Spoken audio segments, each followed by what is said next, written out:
All right, this is our last problem on our quiz review, and it requires quite a bit of work, so bear with me. This first question is asking you to show that the probability of x equals 2 is actually 2 over 5. And the important part here is understanding what x represents. And the variable x is defined as the sum of the two numbers on the cards. So in this event, we are choosing a card from pack A and we're choosing a card from pack B, and then we're going to add them up. So this is asking us to figure out what are the different combinations that could result in the sum being 2. So if you go through like all of these different choices here and you think about the numbers that are in A and you kind of go one by one, maybe you think like, all right, well, what if I were to pick a 0 from pack A? Well, 0 plus 2 would give me 2, and that would work. And if you try to go through any other different combination, like if I pick a 1 from pack A, there's not another 1 in pack B, so that can't work. What if I pick a 3 from pack A? Well, there's no negative 1 over here in pack B, so that can't work. So my only option is picking a 0 from pack A, or, and picking a 2 from pack B. So I have to pick a 0 and a 2. So since there's that and that's linking the two events, I'm going to have to multiply these probabilities. So to keep this really simple, think about it like old school probability. Think about it like I have to pick a 0 from A, and I have to pick a 2 from B. Okay, so if I use like a different color, so this is coming from pack A and this is coming from pack B. And you can really write this and set this up with any notation that you want. This is probably just the easiest way to think about it. So what are the probability or the odds that I pick a 0 from pack A? Well, thinking of all of these different choices up here, 2 out of 10 are zeros, times, because we have that and as our linking word here, right here, and the probability I pick a 2 from pack B, so here's all the numbers in pack B, 4 of them out of 6 are a 2. So if you multiply straight across, you're going to get 8 over 60, or it's going to reduce down to 2 over 15, which is what we want. Okay, so there's a lot of different ways you guys can calculate that. To me, that's just like the easiest, most straightforward. A tree diagram is going to be a little crazy. In my example that I worked out online, I did kind of like a little bit of a table, which is what I'm actually going to do down here. So to answer the second part, our goal is to draw up a probability distribution table for x. Keeping in mind, x represents the sum. Okay, so if you scroll back up here a little bit and you think about, well, what are all the different sums I could have? You can do this if you want to. You can come up with a set of values and you can exhaust all possibilities. Like, what if I select a 0 and a 0 and a 0? Well, that would be 0. What if I select a 0 and a 2? Well, we already saw that. That could be a 2. And you can go through this over and over.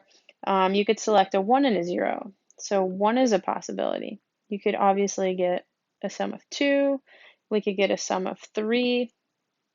We can't get a sum of 4, but we could get a sum of 5. Okay, so we have to find all of these probabilities of how to come up with a sum that results in all of these numbers. And so this is what I did. I just kind of shortened this up and did a column for A and a column for B, and then a column for X, which represents, keeping in mind that's like the sum. Okay, and I just made a table, and then over here what I did is I calculated the probabilities, so that way I didn't have to go back and do it at the end. I'm just kind of doing it as I go. So I'll scroll back up so you guys can see our options here. So I always work from least to greatest and from left to right. So for A, let's say I draw a 0. That doesn't really look like a 0. That looks like a 6. There you go. So let's say I get a 0 from A and a 0 from B. Okay, that would result in the sum being 0. So the probability, we're just going to calculate it the exact same way we calculated this right here. Okay, so how can I draw a 0 from A? Well, there's 2 zeros out of 10, and I need a 0 from B, which there's 2 out of 6 are zeros. So if you multiply these straight across, you end up with 4 over 60, which results in 1 over 15.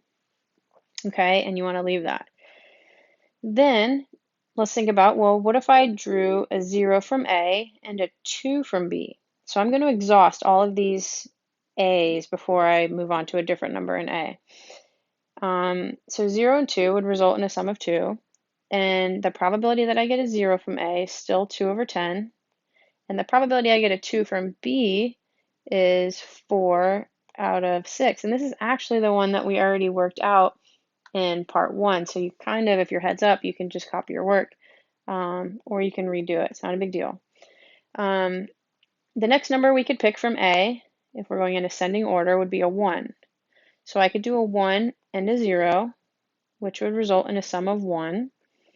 And if I select a 1 from group A, there are 1, 2, 3, 4, 5 out of 10 are 1s, and 2 out of 6 from group B are 0s.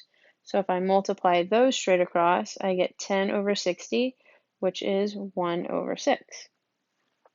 I could also draw a 1 from A and a 2 from B, which would result in the sum of 3.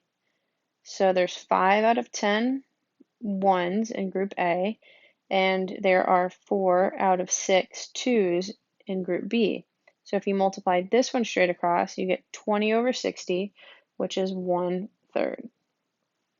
Okay, and then you could also pick a 3 from group A, a 0 from group B. I'm going to scroll down a little bit. That results in a sum of 3 as well. And there are 3 out of 10 3s in group A, and there are 2 out of 6 zeros in group B. So if you multiply this one straight across, you get 6 over 60, or 1 over 10. And you have one more possibility here. You could have a 3 from A and a 2 from B, which results in the sum of 5. So there's 3 3s in group A, and there are 4 2s in group B. So if you multiply this one, you get 12 over 60, or 1 over 5. Okay, what do you think all these probabilities add up to? 1. So that's how you know you got that right.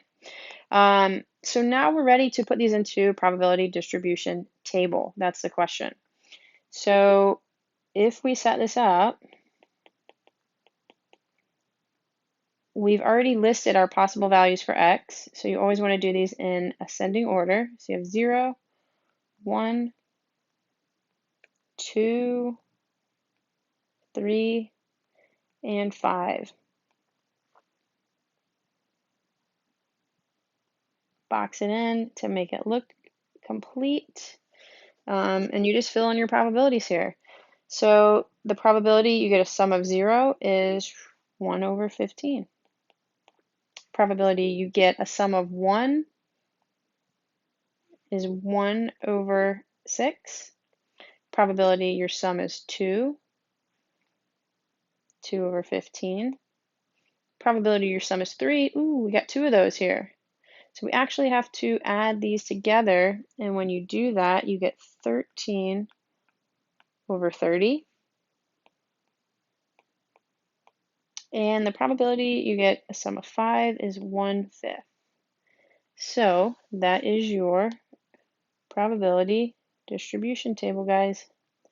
Ta-da! That's it. And that's it for that problem.